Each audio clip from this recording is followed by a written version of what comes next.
तो आज हम बात करेंगे कि लेग्स का वार्म अप कैसे करते हैं। देखिए, लेग्स के वार्म अप में हमें डायनेमिक वार्म अप करना है, यानी कि जिसमें मूवमेंट पैटर्न इन्वॉल्व है।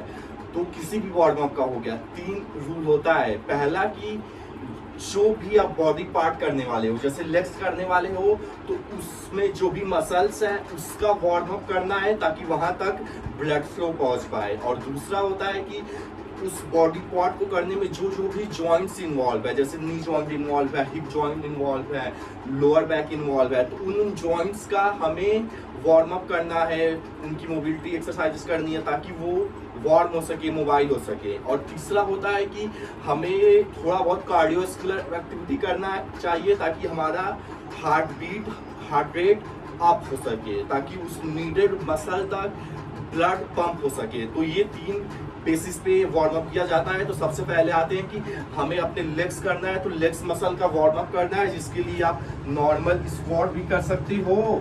तो ये हो गया मसल का, इसका 30 सेकंड करना है हर वार्म अप।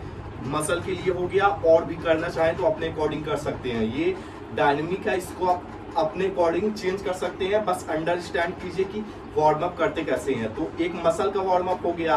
अब आते हैं कि जो जो भी जॉइंट्स इन्वॉल्व है, इसमें हमारा लेग्स में हिप जॉइंट इन्वॉल्व होता है, नी जॉइंट इन्वॉल्व होता है, लोअर बैक इन्वॉल्व होता है, एंकल इन्वॉल्व होता है। तो हिप जॉइंट के लिए हम नॉर्मली अपना एक ये वार्म अप कर सकते हैं, 30 सेकंड इसको कर सकते हैं, 30 सेकंड इसको कर सकते हैं, जिससे हमारा हिप जॉइंट और इस लेग का भी हिप जॉइंट वार्म अप हो जाएगा। और बात करते हैं नी जॉइंट के लिए। देखिए, नी और लोअर बैक लेग्स वाले दिन इसका वार्म अप अच्छे से करना चाहिए, क्योंकि ये इस जॉइंट्स के इन्वॉल्व होने का, इस पे इंजरी रिस्क होने का चांसेस ज़्यादा होता है, इसलिए इसका अच्छे से वार्म अप करना है, इससे अच्छे से मोबाइल करना है। इसके लिए आप 2-3 वार्म अप कर सकते हैं, जिसके लिए एक ये वार्म अप हो गया और फिर दूसरा ये वार्म अप हो गया। 30-30 सेकंड तक करना है आपको। और तीसरा, पैर को, फुट को क्लोज करना है और नी पे हाथ रखिए अपना, और 15 सेकंड तक इधर रोटेट कीजिए जितना भी हो पाए, और फिर 15 सेकंड तक इधर रोटेट कीजिए। तो ये हो गया 30 सेकंड तक। तो एक ये वार्म अप हो गया नी जॉइंट का। तो ये हो गया वार्म अप नी जॉइंट का। अब आते हैं लोअर बैक जॉइंट के वार्म अप के लिए। उसके लिए आप एक कोबरा स्ट्रेच कर सकते हैं, इसको 30 सेकंड तक होल्ड कीजिए, जिससे हमारा लोअर बैक वार्म अप होगा। और दूसरा हम, पहला ये हो गया कोबरा स्ट्रेच, दूसरा ये कर सकते हैं, इसको होल्ड भी कर सकते हैं इस पोजीशन में, जिससे हमारा लोअर बैक वार्म होगा। अब 2 वार्म अप हो गया। और तीसरा हम कैट एंड काउ स्ट्रेच कर सकते हैं।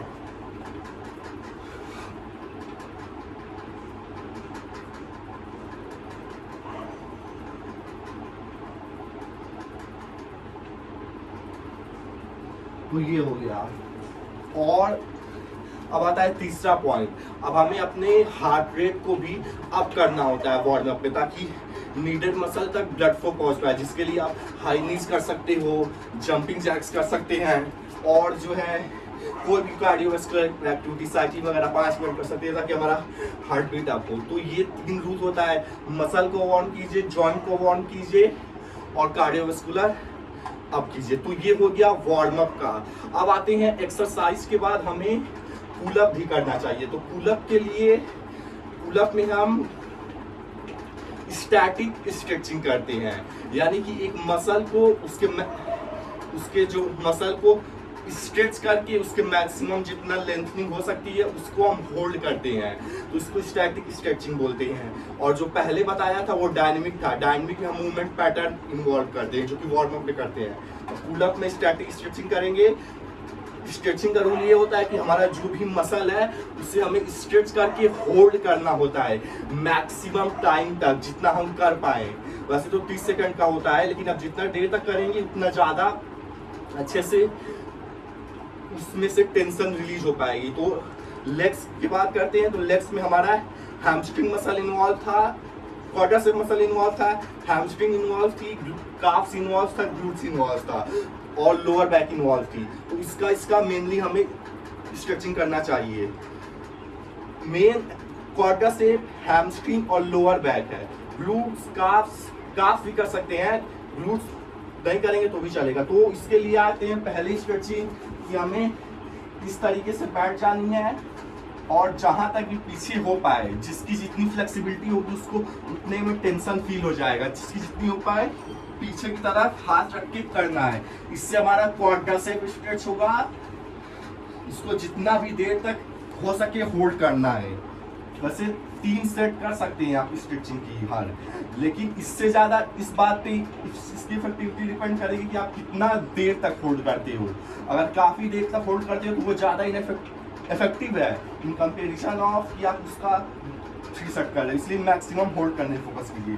तो ये हो गया क्वाड्रासेप का स्ट्रेचिंग। अब आते हैं अपने हैमस्ट्रिंग का स्ट्रेचिंग, जिसके लिए 2 बताता हूँ, एक बिगिनर लोगों के लिए और एक जो इसकी फ्लेक्सिबिलिटी ज़्यादा है थोड़े एडवांस लोगों के लिए। पहला बिगिनर लोगों के लिए आपको अपने टो को पकड़ना है और हैमस्ट्रिंग को स्ट्रेच करना है। आपको यहाँ पे अपने हैमस्ट्रिंग में स्ट्रेच फील होगा।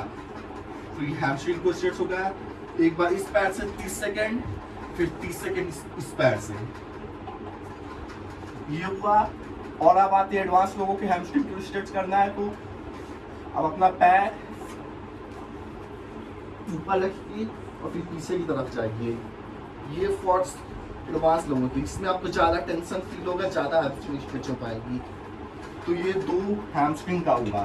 अब आते हैं हमें अपने लोअर बैक का भी स्ट्रेचिंग करना है, क्योंकि वो भी इन्वॉल्व थी, उस पर भी टेंशन आ रहा है लोड्स की वजह से, इसलिए उसका भी वार्म अप करना जरूरी है। नहीं तो क्या पुल अप करना जरूरी है स्ट्रेचिंग, नहीं तो वो मोर प्रोन टूवर्ड्स इंजरीज हो जाएंगे अगर हम उसको एक्सरसाइज के बाद उसकी स्ट्रेचिंग नहीं करते हैं, क्योंकि उसमें टेंशन बिल्ड है। जॉइंट्स थोड़ा बहुत इधर उधर भी मान लीजिए टेंशन की वजह से हुई होगी, तो वो अपने नॉर्मल पोजीशन पे वापस आ जाएंगे। तो उसके लिए हमें कर सकते हैं,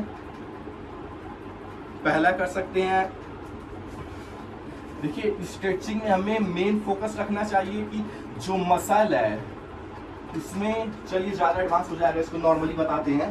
एक ये कर सकते हैं जिससे हमारी लोअर बैक स्ट्रेच होगी, और इसको जितना पीछे ले जाते जाएंगे उतना इफेक्टिविटी बढ़ती जाएगी।